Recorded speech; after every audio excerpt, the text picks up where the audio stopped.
সমাগত ভক্তজন মাতৃমণ্ডলী, বৃষ্টি স্নাত এই সন্ধ্যায় যারা মহাশ্মশানে উপনীত হয়েছেন, সকল ভক্তচরণে সশ্রদ্ধ ধন্যবাদ প্রণতি জ্ঞাপন করি। আমাদের যে বৈদিক শাশ্বত সনাতন ধর্ম,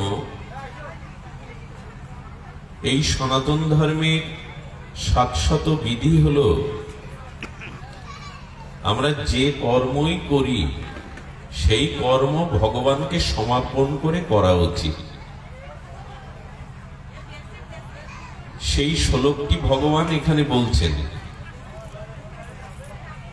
যৎ করোষি যদন্নাসি যজ্জুহোষি দদাসি যৎ যৎ তপস্যসি কন্তেয় তৎকুরুষ মদার প্রণম।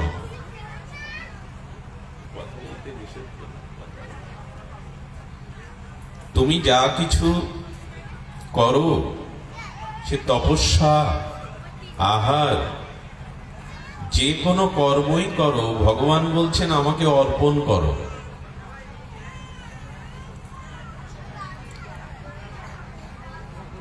বৈদিক সনাতন রীতি পদ্ধতি হলো যে সনাতন ধর্মের প্রভাতে নিদ্রাভঙ্গের পরে নিশীতে নিদ্রা যাওয়া পর্যন্ত যে কর্মগুলি আমরা করি সেই কর্মগুলি এক একটি যজ্ঞ। তো সমস্ত কর্ম ভগবানে অর্পণ করবার বিধি বা বিধান বলা আছে। যারা এই বিধিকে মানে না,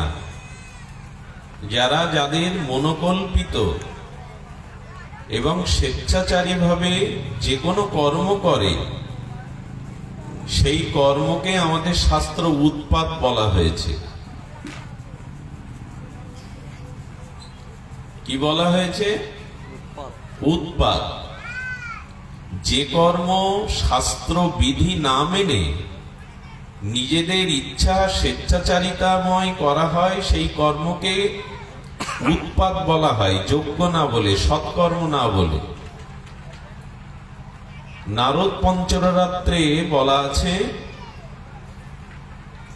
শ্রুতি স্মৃতি পুরাণাদি পঞ্চরাত্র বিধি বিনা ঐকান্তিক হরের ভক্তি উৎপাদেয়ত কল্পতে।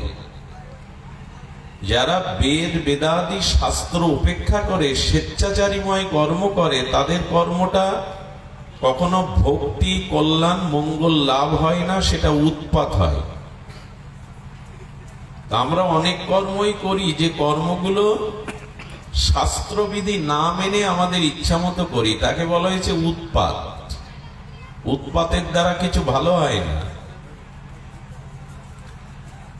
এখন ভগবানকে কেন কর্ম অর্পণ করব? দেখুন, কোন ড্রেনের দূষিত জল, সে জল যদি গঙ্গায় গিয়ে পড়ে, কোন ড্রেনের দূষিত জল যদি প্রত পবিত্র স্রোতস্বিনী গঙ্গায় গিয়ে পড়ে, তো গঙ্গায় ড্রেনের দূষিত জল পড়লে সেই স্রোতস্বিনী গঙ্গার মধ্যে মিশে গেলে তাকে আর ড্রেনের জল বলে কেউ ঘৃণা করবে কি? অপবিত্র বোধ করবে কি? করবে কি মায়েরা?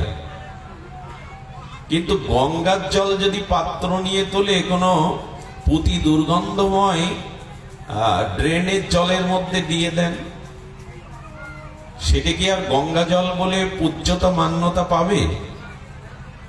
তা আমাদের জীবনের যে কর্মগুলি আমরা ভগবানকে অর্পণ করে করি, সমর্পণ করে করি, সেই কর্মই পূর্ণ এবং মঙ্গলের কারণ হয়। কিন্তু আজ মানুষ এই ভগবানকে অর্পণ করে শাস্ত্র বিধি, প্রথমত শাস্ত্র বিধি জানা দরকার। সনাতন ধর্মের প্রত্যেকটি কর্ম দেখবেন ভগবানকে অর্পণ করার কথা বলা আছে। প্রভাতে ঘুম থেকে উঠতে গেলে প্রতিটি সনাতন ধর্ম অবলম্বী নরনারীকে, যদি সে গৌড়ীয় বৈষ্ণব হয়, তাহলে সে ঘুম ভাঙলো মানেই সে তার শ্রীমুখে উচ্চারণ করবে গৌর গৌর গৌর গৌর গৌর গৌর গৌর হে। নিতাই নিতাই নিতাই নিতাই, তাদের প্রাণময় নিতাই গৌরের নাম নেবে। কেউ বা বলবে ভগবানের দিব্য নাম, জয় রাধে, কৃষ্ণ কৃষ্ণ কৃষ্ণ কৃষ্ণ কৃষ্ণ কৃষ্ণ হে, কৃষ্ণ কৃষ্ণ কৃষ্ণ কৃষ্ণ কৃষ্ণ হে। তো ভগবানের নাম নিয়েই আমাদের প্রথম নিদ্রা ভঙ্গের পরে ভগবানের নাম নিতে হবে।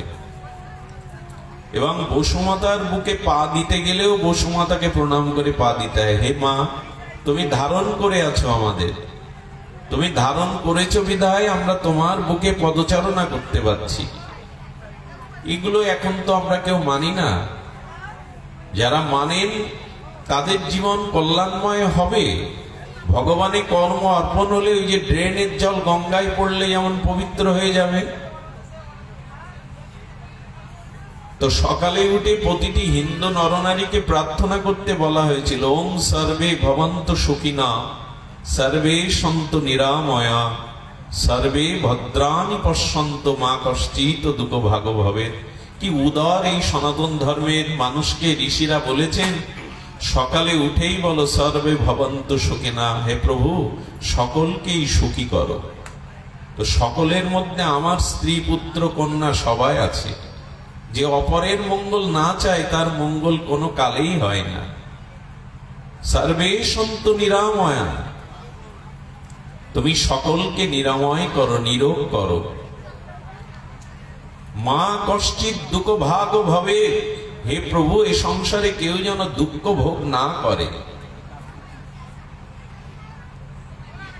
তো এই যে উদার প্রার্থনা, এরপরে দেখবেন আমরা স্নান করতে গেলে জলকে স্পর্শ করে বলতে হয়, ওম গঙ্গে চ যমুনাশ্চৈব গোদাবরী সরস্বতী সিন্ধু নর্মদা কাবেরী জলস্মি সন্ধিনম কুরু। স্নান করে আমাদের সূর্য প্রণামটাও ছিল, ওম যবা কুসুম সংকাশং কাশ্যপেয়ং মহাদ্যুতিম দন্তারিং সর্বপাবগ্ন প্রান্তস্মি দিবাকরম। আমরা স্নান করে এসে তুলসী গাছে জল দেওয়ার, তুলসীকে প্রণামের মন্ত্র ছিল। আপনি অন্নটা সামনে নিয়ে বসেছেন, ভগবান বলছেন আমাকে নিবেদন করে পাও, নালে তুমি চোর হয়ে যাবে। তুমি আগে পেতে পারো না, সব বিশ্ব ব্রহ্মাণ্ড আমার, তাই আমাকে দিয়ে পাও। শয়নে স্বপনে জাগরণে প্রতিটা পদবিন্যাসে ভগবানকে স্মরণ করবার কথা বলা আছে। কিন্তু এই বিধি না মেনে, এই বিধি না জেনে, শাস্ত্র না জেনে আমরা আমাদের ইচ্ছা মতো কর্ম করি। তাই পুত পবিত্র গঙ্গা জল যদি ড্রেনের মধ্যে ফেলে দেয়া হয়, সেটা যেমন গঙ্গা জল বলে পরিগণিত হয় না। শাস্ত্রকে বাদ দিয়ে ভগবানকে স্মরণ ব্যতীত, ভগবানকে অর্পণ ব্যতীত যে কর্ম করা হয়, সেই কর্ম নির্দোষ হয় না, মঙ্গল বয়ে আনে না। এই জন্য প্রত্যেকটি কর্ম ভগবানকে স্মরণ করে অর্পণ করে করা উচিত। দেখুন ভগবানে কিছু অর্পণ করলে কি হয়, এদিকে ধ্যান, মা এখন দিও না, এখন দিও না, যারা দেখ বস। ভগবানকে অর্পণ করে করলে কি হয়, একটু ধ্যান দিন। আপনি সামান্য একটু জল হাতে নিলেন, এক গন্ডুর জল, এই জলের তেমন মহিমা নাই, এতে তৃষ্ণাও যাবে না, এর মধ্যে মহিমা নাই। কিন্তু এক গন্ডুর জল যদি আপনি রাধা মাধবের চরণ স্পর্শ করে পুনরায় হাতে নেন, জলটা কি জল থাকলো? জলটা কি জল থাকলো? রাধা মাধবের চরণ, নিতাই গৌরের চরণ স্পর্শ করলে সেই জল হয়ে গেল চরণামৃত। একটু আগে যা ছিল জল, আর ওটা রাধা মাধবকে স্পর্শ করালে কি হয়ে গেল? চরণামৃত। ধ্যান দিয়ে শুনুন কথাটি, সামান্য জল যদি অসামান্য রাধা মাধবের চরণ স্পর্শ করান, তাহলে ওটা চরণামৃত হয়ে যায়। আর চরণামৃত ধারণ করলে কি হয়? অকাল মৃত্যু হরণাম সর্ব ব্যাধি প্রমোশনাম। সমস্ত ব্যাধি দূর হয়, অকাল মৃত্যু দূর হয় যদি শ্রদ্ধা ভরে কেউ ভগবানের চরণ অভিষিক্ত চরণামৃত পেতে পারে। তার মানে সামান্য জল আর ওটা ভগবানের চরণ স্পর্শ করে চরণামৃত জল কি এক হয়? এই বাচ্চাগুলি কমিটির লোক থামান না, সব জায়গায় ভাগবত। এই জন্য আচ্ছা, আপনি গাছ থেকে, ফুলের গাছ থেকে একটা ফুল তুললেন, সেই ফুলটা আপনার হাতে আছে, এই ফুলের মূল্যায়ন বেশি হবে না মায়ের চরণে রক্ত জবাটা একটু লাল চন্দন চর্চিত করে মায়ের চরণ ছুঁয়ে যখন নিলেন, তখন আগের ফুল আর এই ফুলকে এক বলা যাবে? কথা বলুন, এক হবে? আগের ফুলটা শুধু ফুল, আর মায়ের চরণে স্পর্শ করানোর পরে ওটা গেল প্রসাদী ফুল। আমরা এই বেলায় ভালো বুঝি। আচ্ছা, বাজারের একটা বাতাসা, এর মূল্য কতখানি আমাদের কাছে, কিন্তু হরিনামে যদি ওই বাতাসাটা প্রসাদ করে লুট করা হয়, হরিনামে লুট দেয় না? দেখবেন অনেক কোটিপতি, অনেক লাখপতি ব্যক্তিও ধুলা থেকে ওই হরিলুটের বাতাসাটা তুলে নিয়ে দেয়, কারণ ওটা প্রসাদ জ্ঞান করে। তো বাজারের একটা বাতাসা আর ভগবানকে নিবেদন করা বাতাসা এক হবে কি? ঠিক তদরূপ আমাদের জীবনটা যদি আমরা সব কর্মটা ভগবানকে অর্পণ করে করি, তবে সেই কর্ম নির্দোষ মঙ্গলময় হয়। কিন্তু আজ আমাদের বৈদিক সনাতন ধর্মের কৃষ্টি শাস্ত্র জ্ঞান চর্চা না করতে করতে আমরা যে কাজগুলো করি আমাদের মনোমতো, আমাদের ভালো লাগা মতো করি। এই জন্য এর দ্বারা উৎপাত ছাড়া সমাজের জীবের নিজের মঙ্গল হতে পারে না। এই জন্য গোবিন্দ বলছেন, আমাকে অর্পণ করো। কৌরবরা 100 ভাই আর পাণ্ডবরা 5 ভাই। কৌরবরা ভগবান শ্রীকৃষ্ণকে অর্পণ করেনি কিছু, পাণ্ডবরা করেছিল বিধায় পাণ্ডবরা জয়ী হলো। ভগবান বলছেন, আমাকে অর্পণ করলে সেই কর্ম সম্পূর্ণ হয়, সফল হয়, মঙ্গল হয়। এই জন্য সনাতন ধর্মের যে কোনো কর্ম করতে গেলে আগে গীতা পাঠের প্রয়োজন কেন?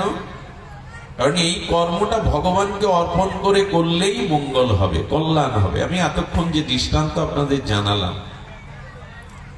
আচ্ছা, বাড়িতে তো প্রত্যেকেই আমরা অন্ন পাই, একটু শুদ্ধ আচারে রান্না করে অন্নটা তুলসী পাতা দিয়ে ভগবানের সামনে রেখে যেটা অন্ন, সেটার নাম প্রসাদ অন্ন। আর যখন ভগবানকে নিবেদন না করে অন্নটা পায়, দুটোই তো অন্ন।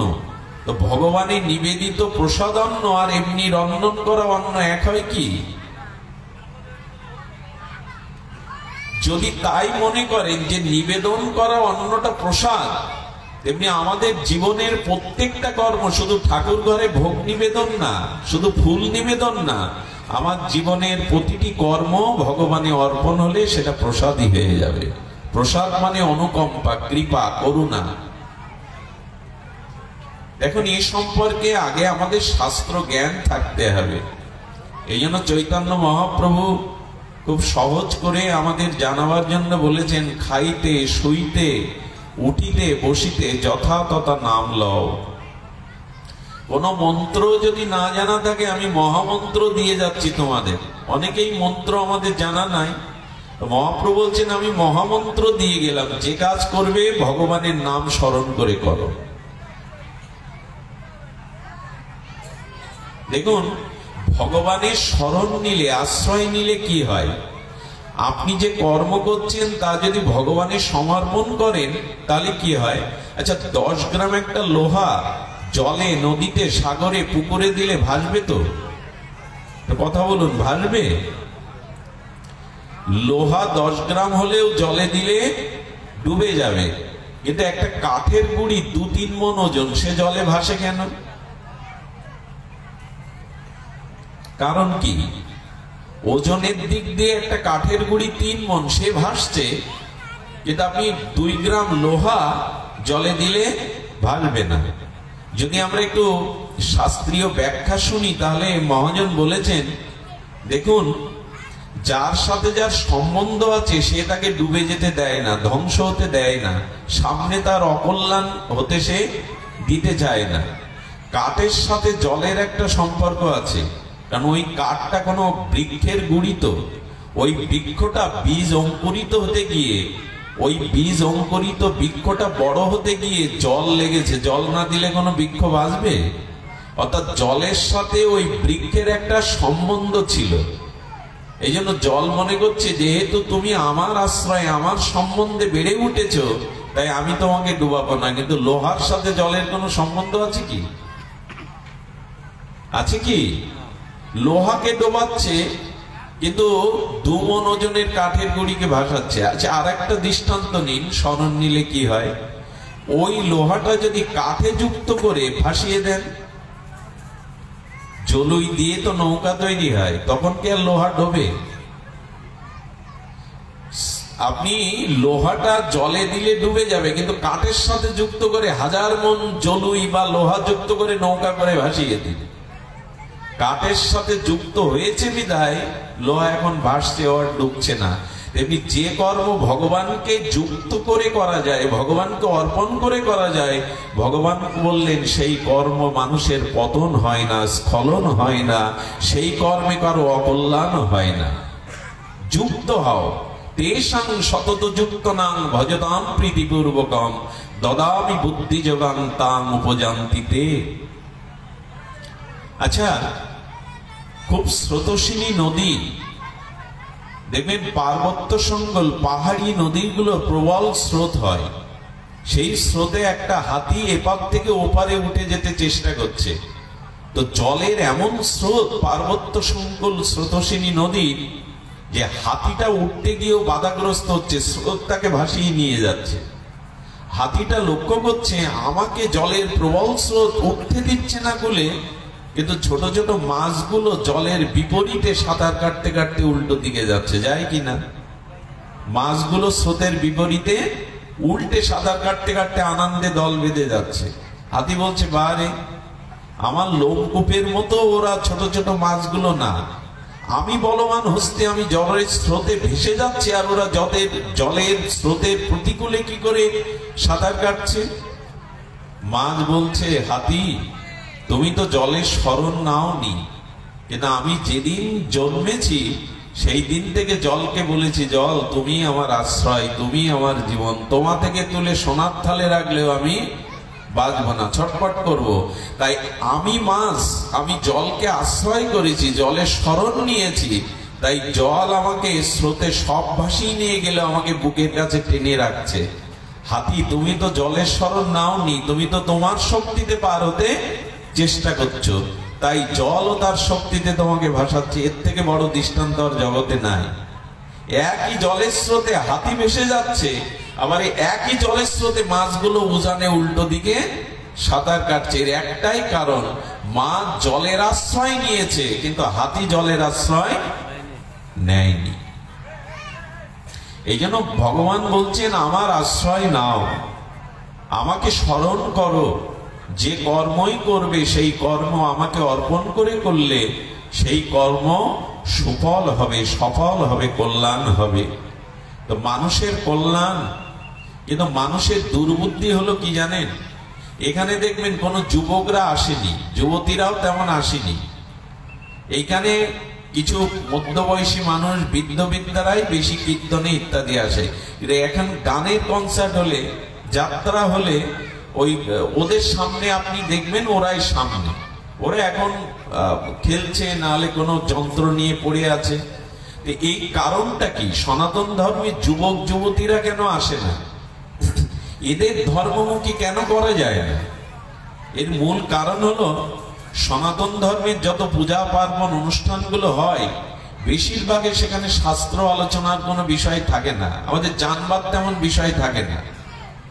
আচ্ছা, আপনি রেলে টিকিট কাটতে গেছে, তো রেল মাস্টারের খিড়কি থাকে জানলার মতো, যেখানে টিকিট কাটা হয়, হাত বাড়িয়ে যদি বলেন টিকিট দিন, তো টিকিট কাউন্টার থেকে আপনাকে বলা হবে আপনি কোথার টিকিট নেবেন। আপনি যদি বলেন যেখানে হয় একটা দিন, টিকিট পাবেন তো? যেখানে হয় একটা দিন এ বললে টিকিট দেবে আপনাকে? আপনি কোথায় যাবেন তার জন্য আপনাকে আগে নির্ণয় করতে হবে, তাই না? এই জন্য আমাদের জীবনের কোনো লক্ষ্য নেই যে আমাকে কোথায় যেতে হবে, আমাকে কোথায় যেতে হবে জীবনের লক্ষ্য নেই। তো আমাদের সনাতন ধর্মের মানুষরা মনে করে তাড়াতাড়ি দিয়ে দাও, সময় নেই।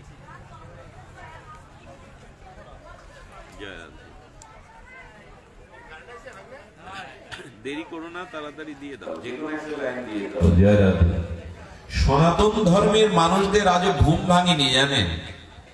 ঘুম ভাঙিনি মানে আমরা পূজা পার্বণ, হই হুল্লোড়, যাত্রা, গান সব বুঝি, কিন্তু ভজন সাধন কম বুঝি। কথাটা রূঢ় হলেও আমাদের শুনতে খারাপ লাগলে এটাই বাস্তবতা। বাস্তবতা হলো এই যে শাস্ত্র যিনি জানেন না, আমাকে কোথায় যেতে হবে, একটা পাগল রাস্তায় ঘোরে, তার কোনো গন্তব্য নেই, সে কোথায় যেতে চায় জানে না। যারা জীবন পেয়েছে, মনুষ্য জীবন, আমাকে কোথায় যেতে হবে, কি আমার কল্যাণ হবে, যাদের জানা নেই তারা তো ঘুরবেই, তারা লক্ষ্যপথ পাবে না। তো সনাতন ধর্মের মানুষদের ধারণা হলো ধর্মকর্ম অনেক পরে গিয়ে করতে হয়। রূপ যৌবন থাকতে, কিশোর বা যুবক যুবতী থাকতে ধর্মকর্মের প্রয়োজন নাই। ধর্মকর্মটার সাবজেক্ট হলো বিবিধ বয়সে। সনাতন ধর্মের অভিশাপটা এখানেই শুরু হয়েছে, যেদিন গুরুকুল বাদ দিয়ে শিশুদের দীক্ষা শিক্ষা শাস্ত্র জ্ঞান দেয়া হয়নি। ধর্মকর্ম কিছু বিদ্যারা করবে। আছে এখন মায়ের পূজাতে আপনি যেমন কিছু ফুল নিয়ে আসেন, মরা ফুল, বাসি ফুল আনেন কি, শুকনো ফুল, সেখানে ফুল কিনতে গেলে, তুলতে গেলে কি বলেন, টাটকা ফুলগুলো দাও, আমি পূজায় নিয়ে যাচ্ছি, রাধা মাধবের কি মায়ের পূজায়। আচ্ছা, ফল নিয়ে আসবেন মন্দিরে পূজায়, সেখানে কি বাসি ফল আনবেন, শুকনো ফল আনবেন? তো মানুষ ফল ফুল নিয়ে যায় টাটকা, অথচ যে নিয়ে যাচ্ছে সে বৃদ্ধ। এখন মা যদি বলে ফুল আনলি টাটকা, ফল আনলি টাটকা, কিন্তু তুই এলি বাসি হয়ে, বৃদ্ধ হয়ে। আমরা ফুল টাটকা দিতে চাই, ফল টাটকা দিতে চাই, কিন্তু আমরা যাই বৃদ্ধ বয়সে ভগবানের কাছে। এই জন্য প্রহ্লাদ মহারাজ ভাগবত বলেছেন, কৌমারাং আচারিত প্রাজ্ঞ ধর্মান ভাগবতান। প্রহ্লাদ বলছে, ধর্মকর্ম যদি করে নিজের কল্যাণ উদ্ধার করতে হয়, তবে কিশোর বয়স থেকেও কৈশোরাং আচারিত প্রাজ্ঞ, কিশোর বয়স থেকেই ধর্মকর্ম শেখাতে হবে। তা আমাদের দুর্দশার কারণ হলো যে আমরা ধর্মকর্ম মনে করি বৃদ্ধ বয়সে, আগে সব সংসার করে নাও, ভোগসুখ করে নাও, আমোদ আহ্লাদ করো, বৃদ্ধ বয়সে নারায়ণ নারায়ণ করো, গোবিন্দ গোবিন্দ করো। এটা এই সমাজের জন্য অভিশাপ হয়ে দাঁড়িয়েছে। আজ সনাতন ধর্মের মানুষগুলো ধর্মকর্ম যেটা আমরা করি, দেখুন লক্ষ্য করবেন, শ্মশানে কাউকে আনার জন্য বলহরি বলা হয় পেছনে, অন্য সময় বলা হয় হরি বল, আর মৃত ব্যক্তির পেছনে কি বলা হয়, বলহরি। হরি উল্টে বলা হয় কেন, বলহরি। আর এই শব্দটা শুনলেই বুকের মধ্যে চমকে ওঠে, বলহরি, কেউ মারা গেছে। তো আপনি সনাতন ধর্মের 80% লোকের কাছে জিজ্ঞাসা করবেন বলহরি কেন বলে, বলহরি বলে মরা ব্যক্তির পেছনে হরি নাম করতে করতে এটা বলতে হয়। কিন্তু মরা ব্যক্তির পেছনে বলহরি বললে আজ তার কি কল্যাণ হবে? আপনি পেছনে বলছেন বলহরি, তো যে মানুষটা মারা গিয়ে আপনার চালিতে করে শ্মশানে আনছেন, ওকে আর 1000 বার মাইক ফাটিয়ে বললেও বলতে পারবে তো? আসলে যারা বেঁচে আছে তাদের বলা হচ্ছে, এর মতো দশা তোমার হবে, আজকেও হতে পারে, কালকেও হতে পারে, মৃত্যু বা কাল কখনো বলে আসবে না। তাই তুমি বেঁচে আছো যখন, তুমি মরার আগে হরি বলো। আমরা বুঝেছি মরা ব্যক্তির জন্য বলো হরি, যে বেঁচে আছে তাকে বলা হচ্ছে এবার হরি বলো, নালে এর মতো দশা তোমার হতে যাচ্ছে। আর কি দুঃখের বিষয় দেখুন, সারা জীবন গীতা বুকে নিল না, মরে গেলে মরার বুকের উপরে গীতা দিয়ে দেওয়া। দিন তা নেওয়ার আপত্তি নাই, কিন্তু বেঁচে থাকতে গীতার বাণী বুকে নিন। মরার পরে হরি নামের দল দরকার, বেঁচে থাকতে সে কখনো সঙ্গে যায়নি। যেই মরে গেল 2-4 জন ডাকো একটু হরি বলো, আজকে তাকে হরি বলে কি করবে? দরকার ছিল তাকে কৈশোর বয়স থেকে ধর্মকর্ম শেখানো। সব থেকে পরিতাপের বিষয়, বিশ্ববিদ্যালয়ে পড়া অনেক হিন্দু ছেলেরা মেয়েরা অন্য ধর্মে চলে যাচ্ছে। এর জন্য দোষ কারো নয়, দোষ একটাই, তার পরিবারে কোনো ধর্ম চর্চা নেই। খোঁজ করে দেখুন, ছোটবেলা থেকে সে ধর্মের উপদেশ আদেশ গীতা ভাগবত শিক্ষা পায়নি। এই ধর্ম যে কত উদার ধর্ম, শাশ্বত ধর্ম, এটা তাকে জানানো হয়নি। ধর্ম বলতেই আমরা বুঝি 2 দিন কালী পূজা, 5 দিন দুর্গা পূজা, 3 দিন নামযজ্ঞ, জামাই মেয়ে আনো, মেষমাসি আনো, বাজার ঘাট হোক, ভালো মন্দ খাওয়া দাওয়া হোক, এগুলো অনুষ্ঠান। কারো নৈতিক পতন হয় না, তার নাম ধর্ম। এই ধর্ম হয় কি না হই হুল্লোড়টাই হয়। ওই দশা যা বলছি সনাতন ধর্মের দশা, ওই বাবা মাই তো আহ্নিক করে না, সকাল সন্ধ্যা ঠাকুর ঘরে করতাল বাজিয়ে তো হরিনাম, সে এখন সুদূর পড়া হতো, তো ছেলে মেয়েরা কি শিখবে? রিমোট নিয়ে বসার লোক আছে সন্ধ্যার পরে, 200-300 চ্যানেল, হরিনাম 108টা মালা কেউ টিপবে না, রিমোট 250 বার টিপবে। সে জাতির দুর্দশা, সে ধর্মের দুর্দশা কি হবে? আজ বিশ্বের প্রতিটি জাতি যারা এগিয়েছে, ধর্ম নিয়ে পৃথিবীতে যুদ্ধ রক্তক্ষয় হলেও, ধর্ম নিয়ে পৃথিবীতে অশান্ত হলেও, গোষ্ঠীদ্বন্দ্ব হলেও, পৃথিবীর ইতিহাস খোঁজ করে দেখুন, কোন জাতি, কোন মানুষ এগিয়েছেও ধর্মের দ্বারা। ধর্মের দ্বারা যেমন যুদ্ধ রক্তক্ষয় হয়েছে, ধর্মের দ্বারা আবার বিশ্বে শান্তিও প্রতিষ্ঠা হয়েছে। কিন্তু সনাতন ধর্মের মানুষ আজ অনুষ্ঠানকেই ধর্ম মনে করে। ধর্ম হলো যাকে ধারণ করলে আর পতন হবে না, স্খলন হবে না। দেখুন আজকের এই যে যজ্ঞ মানে কি? আমরা যে যজ্ঞ করছি, সেটা নাম যজ্ঞ হোক, ভাগবত যজ্ঞ হোক, সাহাদ্দাই যজ্ঞ হোক, যে যজ্ঞই হোক, যজ্ঞের উদ্দেশ্য কি? আমার সময় নাই, প্রতিকূলতার কারণে আপনারাও দেরিতে এসেছেন। আমার এখানে আধা ঘন্টা সময় দেওয়ার কথা ছিল, 6টা থেকে 6:30। তো আমি সামান্য যে বিষয়টা আলোকপাত করতে চাই সেটি একটু ধ্যান দিন। এই যে অনুষ্ঠান করছেন আপনারা, মায়ের পূজা করছেন, এটি একটি পূজা, এটি একটি যজ্ঞ, এটি একটি অনুষ্ঠান। এর উদ্দেশ্য কি হওয়া উচিত? যারা পূজা কমিটিতে আছেন তারা এখানে 1-2 জন থাকলেন, আমি তাদের বলবার চেষ্টা করছি। সনাতন ধর্মে যে কর্মগুলো, এই বাবা এই কি হচ্ছে, সনাতন ধর্মে আমরা যে যাগ যজ্ঞ ভাগবত পূজা পার্বণ করি, এগুলোর উদ্দেশ্য কি হওয়া উচিত? যজ্ঞ শব্দের অর্থ কি? ভগবানের প্রীতার্থে আর জগতের বা জীবের হিতার্থে যে কর্ম সম্পন্ন হয় তার নাম যজ্ঞ। অনেক সংস্কৃতি না বলে যজ্ঞ শব্দের সরলত্ব এই, যার দ্বারা ঈশ্বরকে প্রীতি বা আনন্দ দান করা হয়, স্রষ্টাকে, ঈশ্বরকে, আর ওই আনন্দের সাথে যাতে জগৎ জীবের কল্যাণ ভাবনা আছে, তারই নাম যজ্ঞ। আপনি পথে আসতে গিয়ে যদি দেখেন একটা কাঁটা পড়ে আছে, কাঁটাটা কোনো বৃদ্ধ শিশু কারো পায়ে ফুটতে পারে, অন্ধের, ওই মঙ্গলের কথা ভেবে, অপরের কল্যাণের কথা ভেবে কাঁটাটা যদি সরিয়ে দেন, ওটার নাম যজ্ঞ। কিন্তু আপনি যদি এই লাইট প্যান্ডেল করে মনে করেন ওই পাড়া যজ্ঞ করেছে 2 দিন, অনুষ্ঠান করেছে 2 দিন, আমি 5 দিন করে দেখিয়ে দেব যে ওদের থেকে আমি শ্রেষ্ঠ, আপনি এখানে কোটি টাকা ব্যয় করলে একটা কাঁটা পরিষ্কার করার যজ্ঞের সমতুল্য আপনি নন। যজ্ঞ কখনো লোক দেখাবার জন্য, কখনো নিজের অহমিকা প্রকাশ করবার জন্য। আজকাল যজ্ঞ পূজা পার্বণ দিয়ে ও 70,000 টাকার প্যান্ডেল, আমি 1 লাখ টাকা। ওই পাড়ায় 2 দিন অনুষ্ঠান হয়েছে, আমি 5 দিন করে দেখাবো, আমরা ওদের থেকে এগিয়ে। কোন প্রতিযোগিতার জন্য, নিজের যশ খ্যাতি প্রচারের জন্য, নিজের অভিমান প্রকাশের জন্য যে কর্ম করা হয়, সেটি আদৌ যোগ্য নয়। বাবা কথা বলো না, সেটি আদৌ যোগ্য নয়। যোগ্য হলো তাই যা ভগবানের প্রীতির জন্য, ভগবানকে আনন্দ দেওয়ার জন্য করা হয়, আর তার দ্বারা জগতের কল্যাণ হবে, জীবের কল্যাণ হবে। এই মনোভাব নিয়ে আপনি একজনকে একটু জল দান করাও যোগ্য।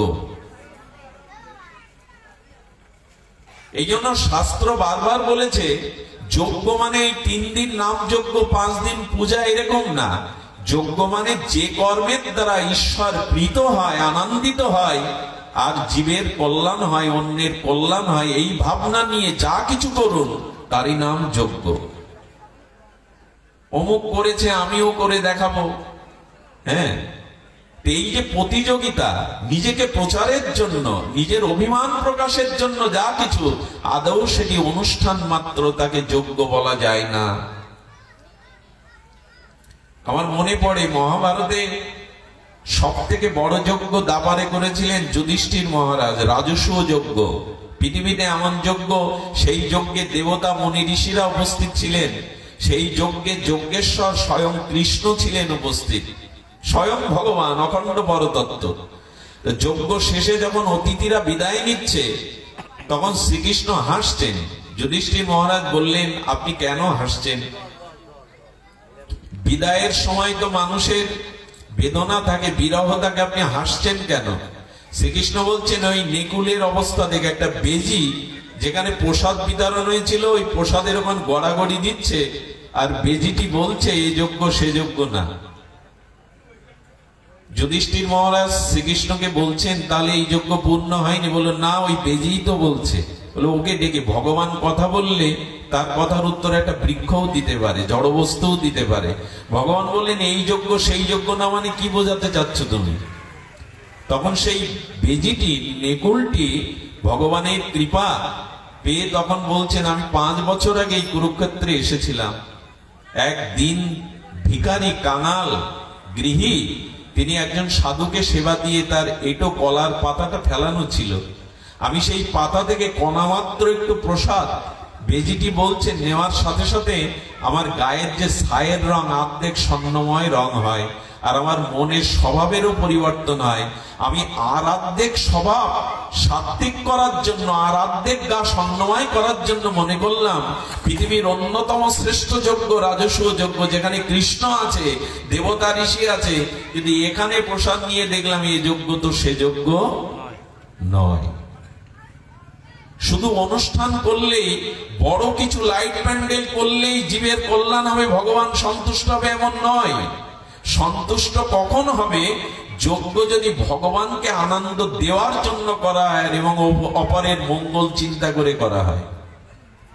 দেখুন, রামায়ণে 6টি যজ্ঞের কথা বলা আছে। 3টি যজ্ঞ ধ্বংস হয়, 3টি যজ্ঞের দ্বারা তারা নিজেরাই ধ্বংস হয়, আর 3টি যজ্ঞ সুফল হয়, কল্যাণ হয়। খুব মন দিয়ে শুনতে হবে কথাটা, এটা আমার বিশ্রাম কথা, শেষ কথা।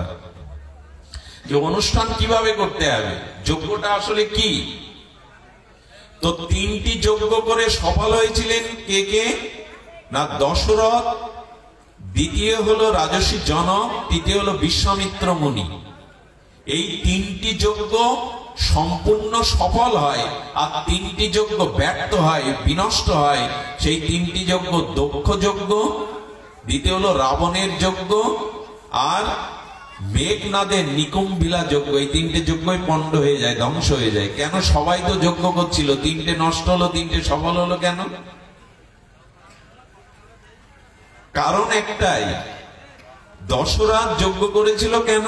মুনি ঋষি বশিষ্ঠদের দিয়ে পূর্ণাহুতি দিয়েছিল, যাতে ভগবানকে পুত্র রূপে তিনি পান, যাতে জগতের কল্যাণ হয়। উদ্দেশ্যটা ছিল ভগবান জগতে আবির্ভূত হয়ে যাতে জগতের কল্যাণ হয়।